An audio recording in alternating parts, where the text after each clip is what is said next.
Hello everyone and welcome to the new sample library review. This Monday we will be taking a look at this string ensemble.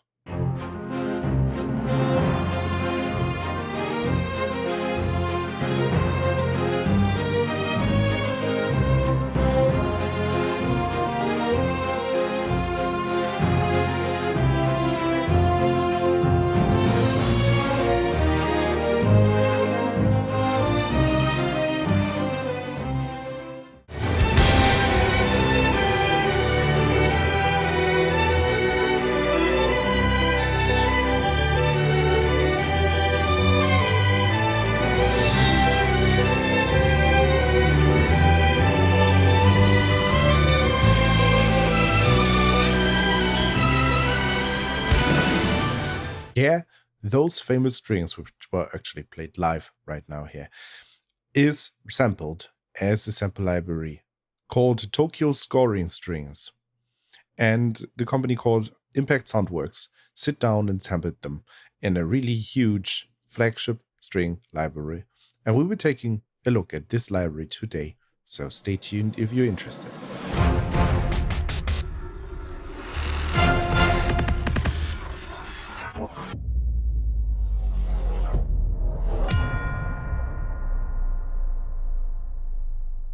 Right, so we're sitting in front of this library here.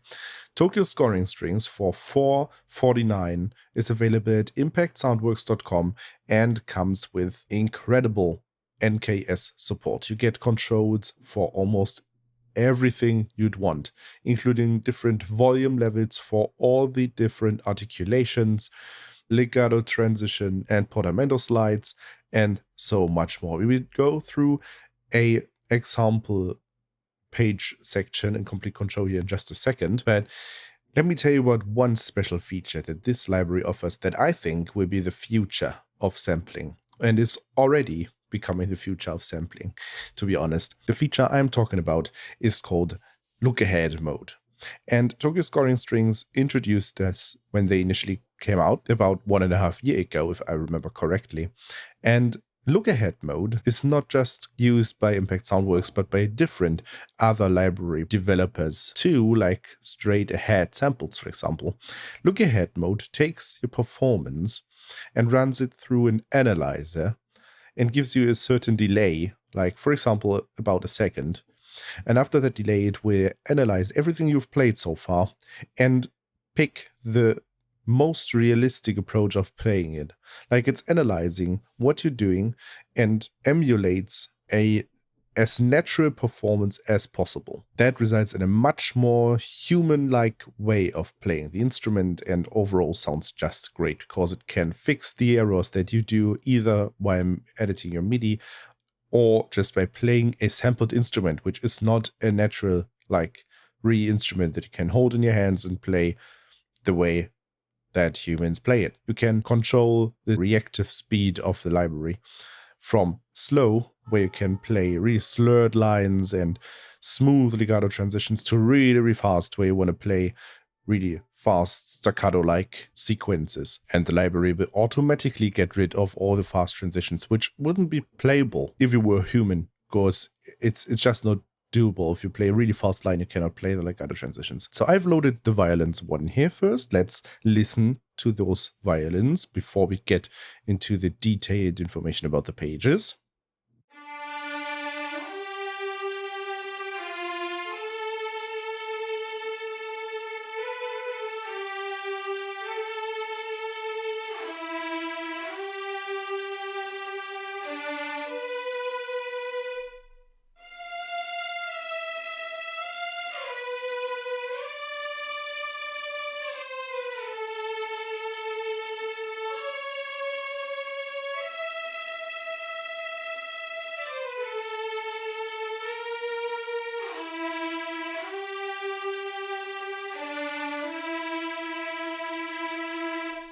So as you can already hear, the library is on the really dry side. Other than libraries like CineStrings CORE, which I've already reviewed, link is in the video description and the info card, you can match this library to whichever reverb you want to put onto your room in the next piece that you write. Whereas libraries like CineStrings CORE already have a huge, great scoring stage, sound and reverb baked into the samples, and you have to accommodate for that. This can be an advantage.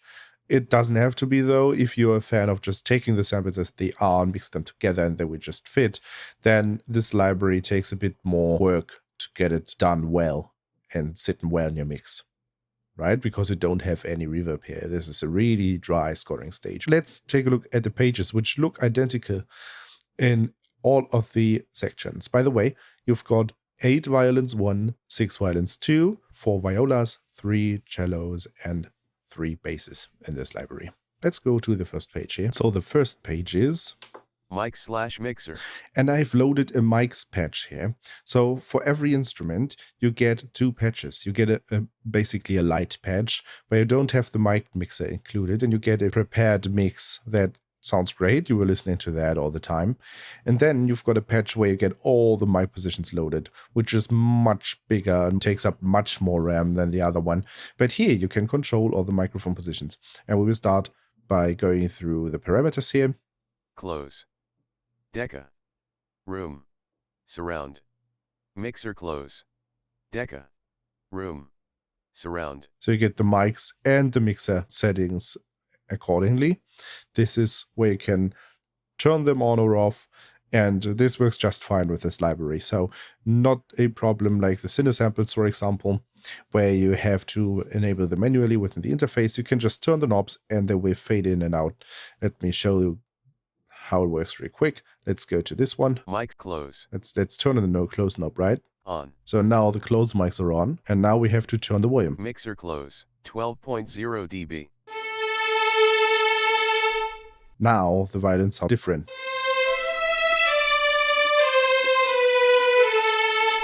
But we can probably turn the others off. Let's check that. Mics close. Deca off. Now that we turn the Deca trees off.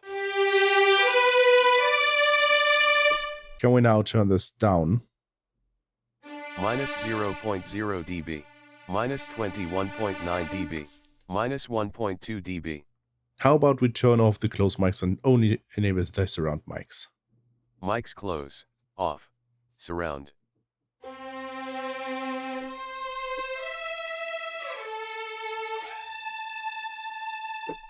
So it sounds a little bit more laid back in the room. But because this is a small and dry scoring stage, the difference is not that big.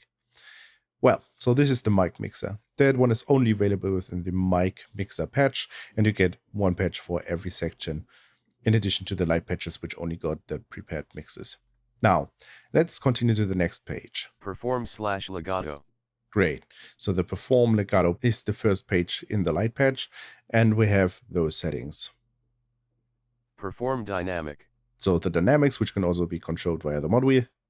Vibrato. The vibrato control, where you can control how much vibrato will be on the strings.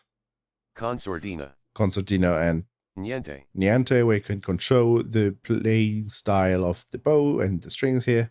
Legato mode. The legato mode, where you can control the various different legato modes. By default, you've got mono legato mode, right? You can do this.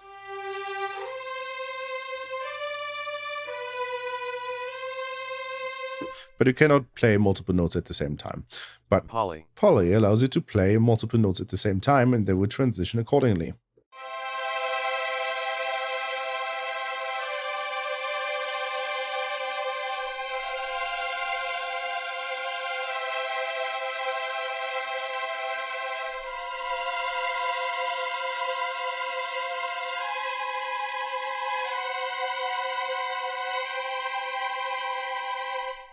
Right, so this is polyphonic mode.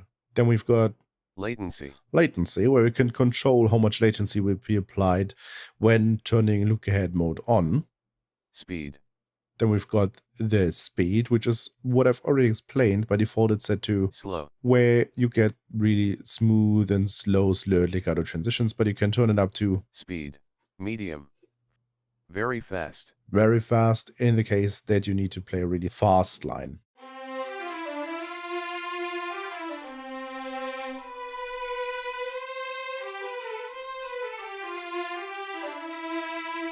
So this is actually going to respond really fast. And if you're a fast player, then turning this on will work. You will also get some kind of transitions, but it's turning to be unnatural anymore because the human player wouldn't hold up with the portamento transitions and stuff. Yeah, so this is important to know, right? And then we've got that. Vel speed. Well speed, I'm not entirely sure what this means, but we could turn it on or off, right? Next page. Engine / aftertouch / extra leg bow. So we have got Engine mode. the engine mode, which can be toggled between Standard and look ahead. let's try it out.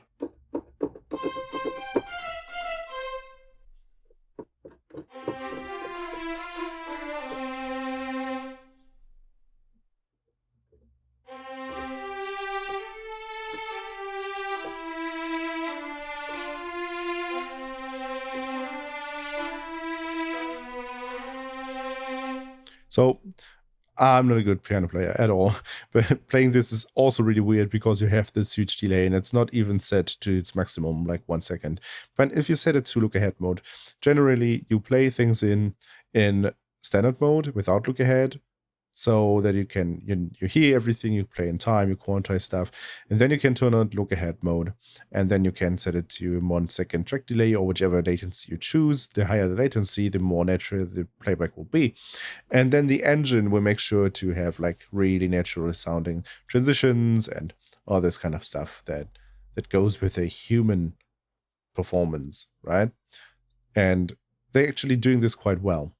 Of course, you still need to tweak your MIDI properly, like you have to tell her when to use portamento transitions and when to not use them, and so much more. But this is just a huge improvement, and it's going to be the future in MIDI, where you can have the script improve things for you that you'd otherwise really need to take care to tweak.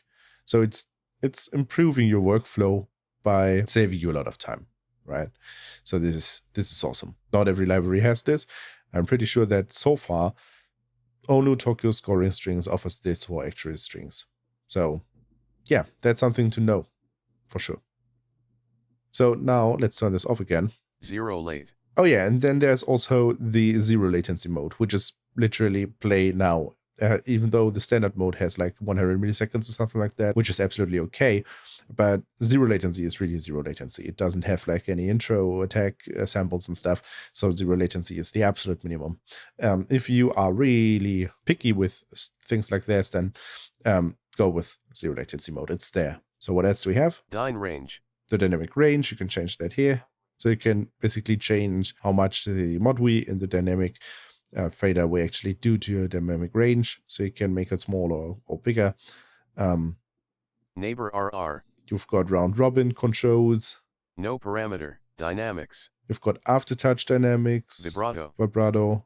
Extra leg bow power. Extra leg bow power. Volume. And volume. So we are now getting into the very details of how the strings actually played, like extra legato bow powers and stuff. So this is going to be really detailed into how strings are playing. This is not what this video is meant to do. This library allows you to toggle all that. If you're interested, then go ahead and check it out for yourself. All the information is to be found in the manual. Arco /SFZ long /SFZ short /decrescendo long. So you get control over the various articulations, like over the arcos, over the SFZ, the sforzando controls, and everything. Decrescendo short /pizzicato /staccato /staccatissimo. So you get a pretty neat overview over the various articulations that are available, like pizzicato, staccato, staccatissimo. Everything is here, and you've got various control over every sample. So you can make sure that legatos are especially loud, but pizzicatos actually be quiet, and things like that. So everything is available here. You can use that just as easy. Spiccato /spiccato secco /harmonic /tremolo. So another 4 articulations. Trills HT /trills WT /legato bow /legato slur. So you've got various controls over the legato speeds. You've got whole tone and half tone trills. Porta bow /porta slur /rebo /rel. Natural. You've got various controls over portamento speed and transitions and stuff here, which we've already heard. Rel, excited, /rel, staccato, /rel, decrescendo. So these are the release samples, I think. That's what rel stands for. I'm not entirely sure, but you can see that you've got all the controls here. See if we can change the articulations here. So we do have marcato.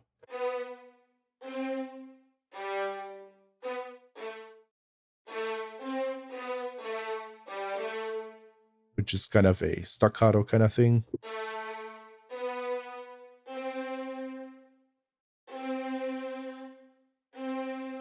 So we've got marcato and sforzando or something like that, so shorter marcato.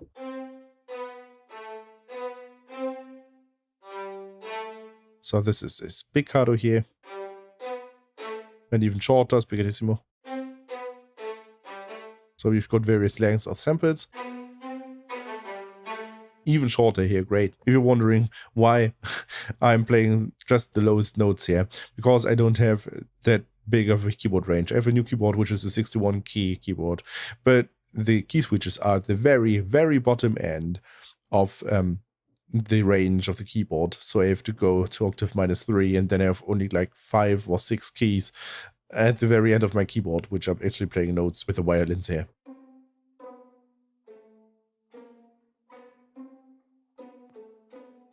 Pizzicato.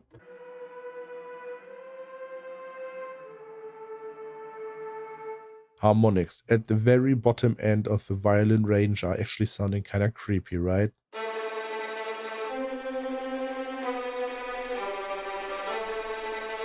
I really like the tremolo.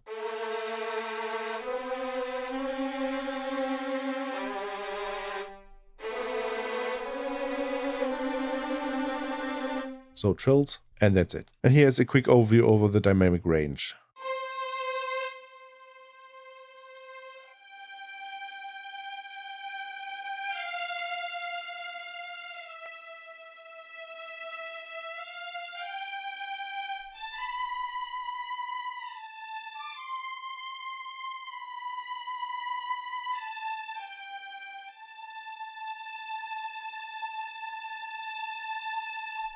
So that's the dynamic range. Is pretty quiet to pretty loud. These are the violins. Now that you know all the features, they are pretty much the same over all the various sections.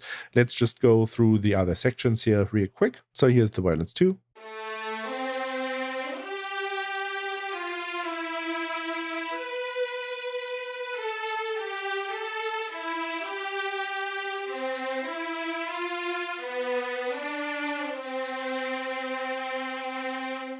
They sound pretty much the same than the Violins I. They're actually great players altogether. And yeah, they don't differ that much. Although you have 2 less violins, right? 8 violins, 1, 6 violins, 2. Now violas, finally a different instrument.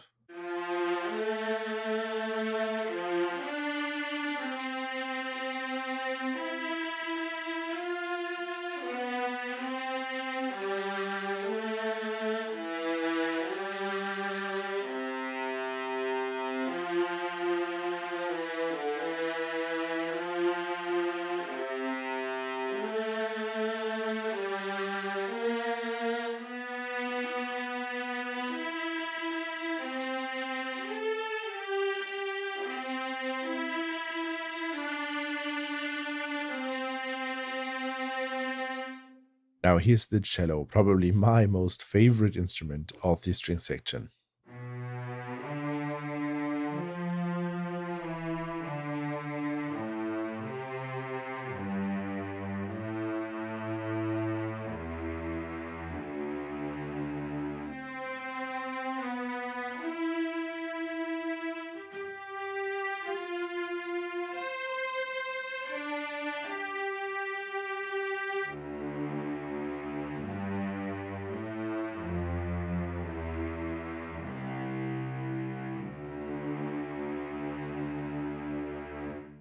And finally the contrabasses.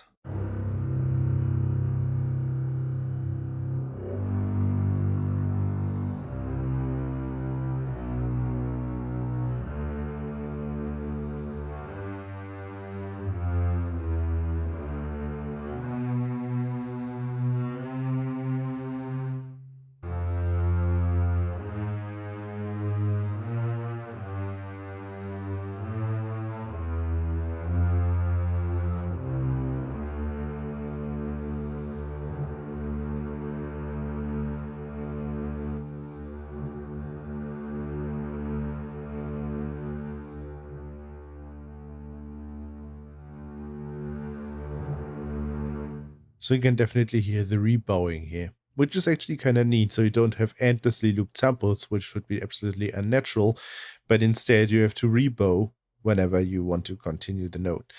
I think this is changeable and toggleable somewhere in the interface within the many pages, but by default it's on, and that's actually kind of neat because it's really natural to do this.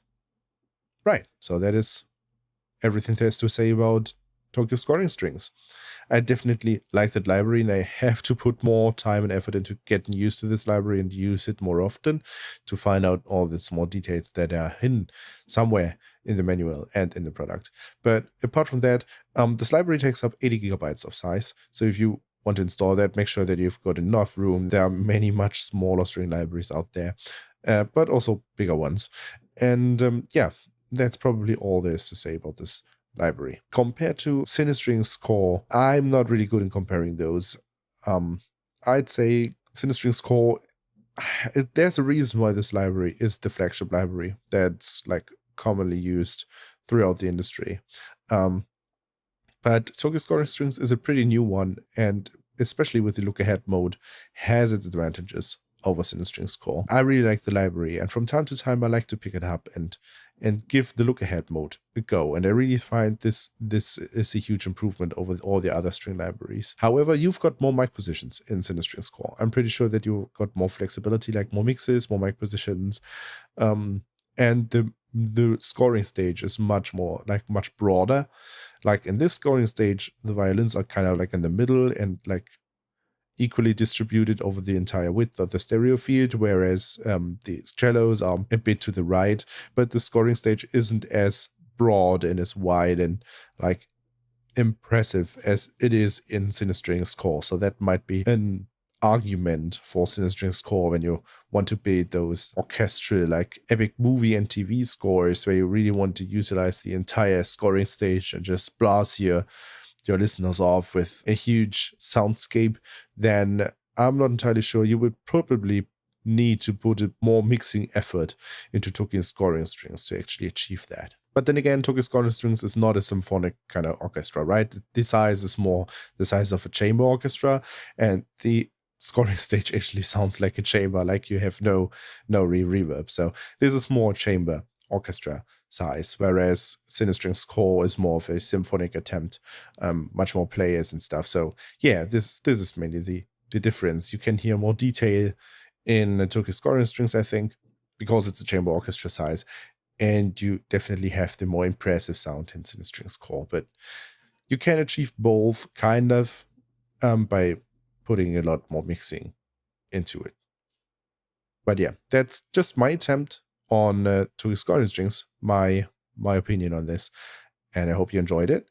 If you want me to create a sample library on anything of your choice, if you've got any idea what I should do next, let me know in the comment section below the video. If you enjoyed this video, then like it and subscribe to the channel so that you don't miss on any new content that will come out at least every Monday, sometimes even in between. And yeah, now let's meet again next Monday to our next video. Bye bye.